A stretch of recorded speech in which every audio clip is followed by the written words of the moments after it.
सांगती इथल्या सागर लहरी साध मनाची लाट सुखाची गंध भारती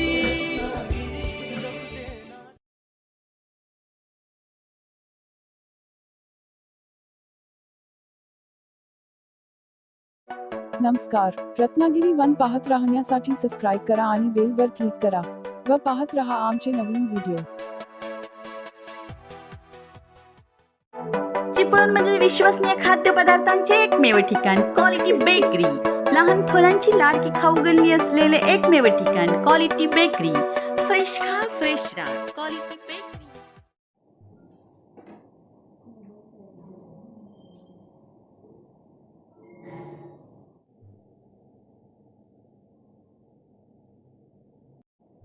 आपले चिपळूण तालुक्यातील आणि परिसरातील किमान 300, 350, 400 दिव्यांग या दिवशी हा दिवस साजरा करण्यासाठी जमतात. आपण यावेळेस काय केलं आहे की कोरोनाचं संकट असल्यामुळे आपण कुठेही पेपरमध्ये डिक्लेअर केलेलं नाही आहे की आपल्याला जमायचं आहे म्हणून, पण उत्स्फूर्तपणे तुम्ही आलात. तुम्हाला वाटलं, तुम्हाला माहिती आहे की जसे लोक वारीला येतात, कार्तिक वारीला, मागे वारीला, पंढरीच्या, तसं आपण 3 तारखेला हा आपली वारीच आहे. नमस्कार, मी शाहिद खिरडकर रत्नागिरी वनमध्ये आपल्या सर्वांचं स्वागत करतो. आज 3 डिसेंबर अर्थात अपंग दिन आज देशभर साजरा होत आहे आणि म्हणूनच या पार्श्वभूमीवरती रत्नागिरी जिल्हा दिव्यांग समन्वय समितीच्या वतीनं चिपळूण येथे अपंग दिन साजरा केला जात आहे. आणि माझ्या पाठीमागे आपण पाहू शकता की काही लोक या ठिकाणी जे स्वतः दिव्यांग आहेत, अपंग आहेत, ते या कार्यक्रमासाठी उपस्थित आहेत. तसं म्हटलं तर हा अपंग दिन फार मोठ्या प्रमाणामध्ये साजरा होत असतो, परंतु आता जी परिस्थिती आहे त्या परिस्थितीला अनुसरून या ठिकाणी छोट्या स्वरूपात का होईना हा दिवस या ठिकाणी साजरा केला जातोय. आणि याचं नेतृत्व जे करतात गेली अनेक वर्ष अपंगांसाठी असेल, महिलांसाठी असेल, अनेक हतबल किंवा जे गरजू लोक आहेत त्यांच्यासाठी सातत्यपूर्ण काम करणारे असे सामाजिक कार्यकर्ते म्हणून अशोक भुसकुटे सर हे आहेत. आणि आज सुद्धा त्यांच्याच नेतृत्वाखाली हा कार्यक्रम होतोय. त्यांच्याकडून आपण जाणून घ्या की नेमकं हा दिवस ते कसा साजरा करतात किंवा अपंगांविषयी त्यांना नेमकं काय वाटतं. सर, तुमचं रत्नागिरी वनमध्ये स्वागत आहे. काय सांगाल, कशा प्रकारे आजचा हा दिन साजरा होतोय? आज कोरोनाचं संकट असल्यामुळे आज आम्ही कुठेही जाहिरातबाजी केलेली नाही आहे की आज 3 डिसेंबर आपला अपंगांचा मेळावा आहे म्हणून. पण अनेक फोन आले. सुमारे 300 ते 350 लोक आपल्याला जोडलेले आहेत या संस्थेला आणि या अपंग दिनाला कायमस्वरूपी ते हजर असतात.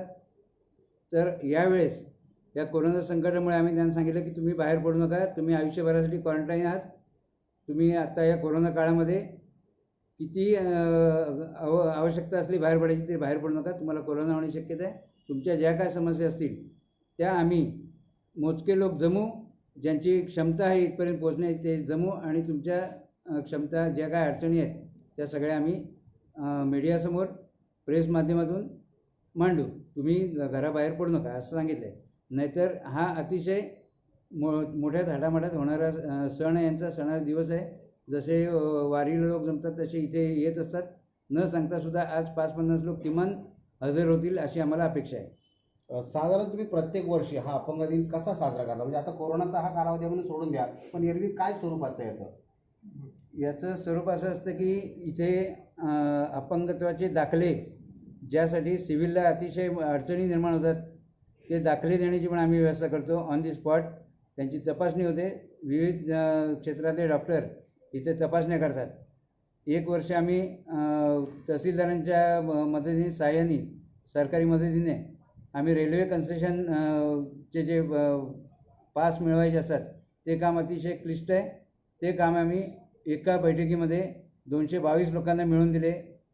असे विविध प्रकारचे त्यांचे जे अडचणी आहेत, अपंगांसाठीचं कर्ज हे सुद्धा इथे फॉर्म भरून घेतलं जातं आणि नवीन अपंगांचा दाखला मिळण्यासाठी ज्या आवश्यक फॉर्मॅलिटीज आहेत त्या आम्ही इथे पूर्ण करून घेतो. मला ऐकून माहिती आहे की तुम्ही अपंगांची सहलसुद्धा आयोजित करता. त्याचं स्वरूप कसं असतं काय? हा जो मेळावा असतो या मेळाव्याच्या अंतिम टप्पा म्हणजे आम्ही अपंगांना विचारतो आपल्याला पुढे जायचं आहे. तर संपूर्ण कोकण पहिल्यांदा बघून घेतलं आम्ही. सुरुवात आम्ही वेळणेश्वर आणि हेदवी आणि गुहागरपासून केली. की आपल्या अपंगांची क्षमता आहे का प्रवास करण्याची, त्यांना काही त्रास तर होत नाही ना, या सगळ्या गोष्टी आम्ही पायलट डोससारखं चेक करून बघितलं. गणपतीपुळे आसपास आम्ही फिरून बघितलं आणि नंतर आम्ही आता शेवटची सहल आम्ही संपूर्ण महाराष्ट्र बघून झाला. पंढरपूर, महालक्ष्मी, अक्कलकोट, शिर्डी 2-2, 3-3 बसेस भरून आम्ही जातो. ही सहल आम्ही विनाशुल्क आयोजित करतो. लोकांचाही, समाजाचाही, तेथील व्यवस्थापनाचाही प्रचंड आम्हाला मदत मिळते. आम्ही विमानाने गोवा सहल आयोजित केली होती आणि आत्ता शेवटची सहल आमची मागच्या वर्षी 3 मार्चला परतली. ती दिल्ली दर्शन करून आम्ही आलो. 60 लोकांना आम्ही दिल्ली दाखवून आणली. अशा प्रकारे आमच्या या सहली चालत, या सहलीची आतुरतेने लोक वाट बघत असतात. परंतु आता अशा प्रकारचे तुम्ही ज्यावेळेला उपक्रम आयोजित करता त्यावेळेला अपंग लोकांची किंवा तुम्ही ज्या लोकांना घेऊन जाता त्यांची मानसिकता काय असेल, त्यांच्या आयुष्यात काय परिवर्तन होतं? नाही, आम्ही असं आमच्या लक्षात आलं की आमचा दिव्यांग जेव्हा आपलं आयुष्य कंटिन्यू करत असतो तेव्हा त्याच्या कुटुंबाची आर्थिक परिस्थिती नसते त्याच्यासाठी वेळ देण्यासाठी आणि पैसे खर्च करण्यासाठी, कारण ते कुटुंब स्वतःच बाहेर पडू शकत नसतं. पण ते आजूबाजूच्या लोकांना, वारकरी लोकांना बघत असतात. हे पंढरपूरला जाऊन गोष्टी ऐकत असतात, पर्यटनाच्या कोणाकोणाच्या गोष्टी कानावर येत असतात, पण ते त्यांना कोणी नेऊ शकत नसतं. मग आम्ही त्यांचं दुःख हेरलं की त्यांना पण अधिकार आहे या पर्यटनाचा आनंद घेण्याचा. आणि त्यांना आम्ही असा आनंद दिला की तिथला जो सामान्य माणूस आहे तो सुद्धा कधी दिल्लीला गेला नसेल, पण आमचं दिव्यांग आज, चिपळूण तालुक्यातलं दिव्यांग आज दिल्ली बघून आला आहे, विमानाने प्रवास करून आला आहे. त्याच्या कुटुंबामध्ये, त्याच्या गावामध्ये कोणीही विमानात बसलं नसेल. तर असा आम्ही आनंद त्यांना दिलेला आहे आणि ते अतिशय आनंदी असतात. आत्तासुद्धा मिटिंगला सारखे फोन येत आहेत की मिटिंगमध्येच विचारतात की सहल कुठे आयोजित करताय, माझं नाव लिहून घ्या. इतका उत्साह असतो लोकांमध्ये आणि त्या आनंदाची ते वाट बघत असतात. एक छोटासा प्रश्न शेवटचा, की तुम्ही हे सगळं समजा अपंगांसाठी किंवा दिव्यांग लोकांसाठी ज्या वेळेला तुम्ही कार्य करत असता त्यावेळेला समाजाकडून प्रतिसाद कसा असतो आणि त्याहीपेक्षा शासनाकडून तुम्हाला काय प्रकारचा प्रतिसाद असतो? शासनाकडून काही आम्ही अपेक्षा ठेवत नाही या कार्यक्रमाच्या बाबतीत. नाही, इतर समस्या सोडत असताना इतर समस्या सोडत असताना संघर्ष करावा लागतो, शासनाकडे संघर्ष करावा लागतो. आत्तासुद्धा सिव्हिल हॉस्पिटलला आमचे अपंगत्वाच्या दाखल्याच्या बाबतीत जे सिव्हिल सर्जन होते ते अतिशय संशयास्पद, प्रत्येकाचं अपंगत्व खरोखरच आहे का हा अपंग, असे एक त्यांच्या मनामध्ये फोबिया होता. त्यामुळे अतिशय त्रास झाला, खूप संघर्ष करावा लागला. अनेकांना अपंगत्वाच्या दाखल्यातून वंचित करून टाकलं त्या डॉक्टरांनी. त्यामुळे शासनाच्या अडचणी आहेत, पण काही शासनाचे अधिकारी मदत पण करत असतात, ते हात पुढे करत असतात, पण त्याच्यात अडचणी खूप असतात त्यांना. त्याच्यामुळे आम्ही या सहलींच्या दरम्यानमध्ये फक्त व्यवस्थापन आणि तेथील स्थानिक लोकांचे अतिशय चांगलं सहकार्य आम्हाला मिळत असतं. आत्ता आपण दिव्यांगाची सेवा करणारे अशोक भुसकुटे यांचं आपण मनोगत ऐकले व त्यांच्या प्रतिक्रिया आपण ऐकून घेतला. प्रत्यक्षात दिव्यांग या लोकांना काय प्रकारच्या समस्यांना सामोरे जावं लागतं, कशा प्रकारे त्यांना शासनाकडून किंवा समाजाकडून प्रतिसाद मिळतो की नाही मिळतो हे आपण जाणून घ्या. आपल्याबरोबर भारती या आहेत आपल्याबरोबर. काय सांगाल, तुम्हाला कशा प्रकारे दिव्यांग म्हणून कोणत्या समस्येला सामोरे जावं लागतं किंवा तुम्हाला शासनाकडून काय अपेक्षा आहे? मला शासनाकडून अशी अपेक्षा आहे की मी हातीपायी चालली आहे, मला गाडी मिळालेली आहे, त्याच्यासाठी मला कुठेतरी काम मिळावं किंवा कुठेतरी बसल्या बसल्या पॅकिंग करावं, हे मी करू शकते. म्हणजे कोणतीही एक कामधंदा तुमच्या हाताला मिळावा, त्याच्यातून तुम्हाला माझ्या- रोजगार उपलब्ध होईल, तुमच्या थोडंसं तुम्हाला हे आर्थिक सरकारने सहाय्य मला होईल. मंजूर करावे. म्हणजे तुम्हाला नोकरीची आवश्यकता आहे किंवा हो. आर्थिक सहाय्य काहीतरी मिळालं पाहिजे ही अपेक्षा आहे. आहे. बाकी तुम्हाला एक काय बाकी समस्या समाजाकडून किंवा इतर कुटुंबियाकडून वगैरे सगळं ठीक? हां, ठीक आहे. ते तर त्रास आहे, पण मी सध्या तरी काकांकडे राहतेच आणि तिथे राहून मी नोकरी करू शकते. काका म्हणजे भुसकुटे भुसकुटे काका, काका. ते तुम्हाला कशी हां. मदत करतात? ते खाण्यापिण्याची सगळं सोयी करतात. तिथे आम्हाला म्हणजे घरच्यासारखंच राहावं लागतं आणि राहतो आम्ही. अच्छा, हां. ठीक आहे. तर यांची समस्या आहे की यांना कामधंदा पाहिजे आहे, शासनाकडून त्यांना गाडी मिळालेली असं त्यांचं म्हणणं आहे, किंवा मी तशी हातीपायी व्यवस्थित आहे, फक्त मला चालताना प्रॉब्लेम, मात्र मी घर बसल्यासुद्धा काही काम करू शकते, मात्र मला नोकरीची आवश्यकता आहे किंवा कुठलातरी कामधंदा मिळणं गरजेचं आहे. अजून आमच्याकडे एक मॅडम आहेत. काय नाव तुमचं? काजारे संगीता गुण. संगीता काजारे. काय सांगाल, तुम्हाला कुठली समस्या उद्भवते किंवा कशा प्रकारे काय अपेक्षा आहे तुम्हाला? मला सुद्धा आपल्या पंचायत समितीकडून 4 चाकी टू व्हीलर भेटलेली आहे. साधारणतः गेल्या वर्षी भेटली मला. यावर्षी काही कोविडचंच आहे, पण माझे जे मित्रमैत्रिणी जे आहेत अपंग, त्यांनीसुद्धा ॲप्लिकेशन केलेलं आहे. तर यावर्षी कोविडच्या ह्याच्यामुळे त्यांनी आज काय म्हणजे 1500 रुपये काय मान्य केले होते अन्नधान्यासाठी. तरी जे पेंडिंग जे विषय आहेत त्यांचे अर्ज वगैरे आलेले आहेत ते पण त्यांना मिळावेत आमच्याप्रमाणे. त्यांना पण आमच्यासारखे म्हणजे गाडी मिळावी अशी अपेक्षा आहे. अजून काय कोणत्या मुद्द्यांवरती तुमची शासनाकडे काय मागणी आहे? अजून दुसरं म्हणजे आता नवीन एक सरकारने हे काढलं होतं युनिक कार्ड म्हणून. म्हणजे त्याच्यामध्ये आपले अपंगाचं हँडिकॅप सर्टिफिकेट आपले आहे, परत आपले युनिक कार्ड हे करतो ना आपण ऑनलाईनचं, ते केलं होतं. म्हणजे डॉक्युमेंट अपंगांना जास्त करून हाताळता यावेत. ते एकच कार्ड समजा आपण नेलं तर त्याच्यावर सगळे ते फिडिंग असतात त्याच्यामध्ये ऑनलाईनमध्ये.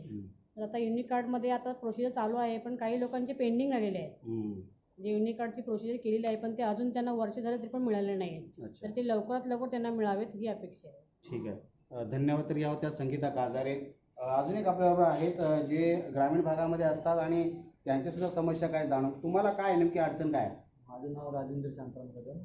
मी आज 4 वर्ष ग्रामपंचायतीकडे घरकुलासाठी तळमळत असतो. पण तळमळत असताना काही वर्षापूर्वी पंचायत समितीचे साहेब येऊन बघून गेले माझं घर बघितल्यानंतर त्यांनी सांगितलं तुमचं मंजुरी करतो म्हणून. आणि मंजुरी करतो असं सांगून मला 2 वर्ष रखडवलं गेलं. आणि ते रखडवलं गेल्यानंतर यंदाच्या पावसामध्ये माझ्या थोडेसे घराचे नुकसान झाले. पुढचा भाग तर पडला किंवा अचानक मला भावाभावांची मदत घेऊन ते मला आता राहण्यापुरतं तात्पुरतं रिपेअर करावं लागलं. तरी पण आता ह्याच्या पुढे सरकारने लवकरात लवकर घरकुलावर काहीतरी मार्ग काढून हे अंत्योदयसाठी अपंग व्यक्तींसाठी घरांना चांगला प्रतिसाद करावा हीच माझी इच्छा आहे. तुम्हाला घर ही एक समस्या आहे आणि शासनाने त्यासाठी तुम्हाला सहकार्य करावं अशी तुमची अपेक्षा आहे. तर प्रत्येकाच्या वेगवेगळ्या समस्या आहेत. अजून आपल्याकडे एक काका आहेत DK म्हणून, तर त्यांच्याकडून जाणून घ्या की नेमका काय सांगाल? माझं नाव महादेव सदाम DK. मी राहतो कुशिवडे. तर आजोबांना धान्य दिलं धान्य मोफत, तर आम्हाला दिलं आहे. आणि की मला एक घरघंटी मिळावी ही माझी एक इच्छा आहे. तर हे आहे तो महादेव सखाराम DK आणि त्यांना बोलण्याचं थोडंसं स्पष्टता नाही तरी सुद्धा त्यांच्या भावना आपण जाणू शकता की त्यांचं म्हणणं असं आहे की जे शासनाकडून मोफत धान्य वाटलं गेलं ते आमच्यापर्यंत पोहोचलं नाही. त्याचबरोबर एक घरघंटी जर का आम्हाला मिळाली तर त्याच्यातच आम्ही घरच्या घरी बसून त्याच्यातून आम्हाला थोडंफार अर्थार्जन होऊ शकतं. अशा प्रकारची एक छोटीशी मागणी त्यांची आहे. शासनापर्यंत आपण पोहोचूया. मात्र खूप छान तुम्ही बोलताय. कशात बाकी तुमची तब्येत वगैरे ठीक आहे? ठीक आहे. तर अशा प्रकारे यांच्या वेगवेगळ्या समस्या आपण जाणून घेतलेल्या आहेत आणि आपल्याला कळतं की दिव्यांगांना आहे साधारणतः आपण सर्व जर धष्टपुष्ट असतो, शारीरिकदृष्ट्या आपण सक्षम असतो तरीसुद्धा आपल्याला अनेक समस्यांना सामोरं जावं लागतं. मात्र ही दिव्यांग लोक आहेत हे आपल्यामध्ये असणारी व्याधी असेल, आपल्यामध्ये असणारी विकलांगता असेल, या सगळ्याला विसरून हे आपलं जीवन सुखकर कसं होईल याकडे प्रयत्न करत असतात. त्यांच्या चेहऱ्यावरती ते हसू नेहमी आपल्याला पाहायला मिळतात. आणि त्यासाठी अशोक भुसकेटेंसारखे जे सामाजिक कार्यकर्ते असतात हे या लोकांना आधार देण्याचा काम प्रयत्न करत असतात, त्यांना मोटिवेशन देत असतात. आणि म्हणूनच अशा प्रकारच्या लोकांचा या ठिकाणी अशा प्रकारचा उपक्रम किंवा अशा प्रकारचा एक उत्सव साजरा केला जातो. जसं त्यांनी म्हटलं की लोक जसे आषाढी कार्तिक वारीला पंढरपूरला जात असतात तसं हे विकलांग लोक 3 डिसेंबरला ही वारी समजूनच एकत्रित येतात आणि आपले जे सुखदुःख असतील ते एकमेकाशी ते शेअर करत असतात, ते एकमेकाशी ते व्यक्त होत असतात. आणि हे फार महत्त्वाचं आहे. अजून आपल्यावर एक आपला काका आहेत. काय सांगाल नेमकं तुम्ही एक अपंग म्हणून तुम्हाला काय समस्या जाणवते का? आमच्याकडे या संपूर्ण महाराष्ट्रामध्ये महाराष्ट्राचे जेवढे दिव्यांग लोक आहेत, ह्या दिव्यांग लोकांना दिव्यांग हे प्रमाणपत्र जे सिव्हिल सर्जन जे मिळालं ते काही लोकांना अन्याय पोटी ते मिळालेलं आहे.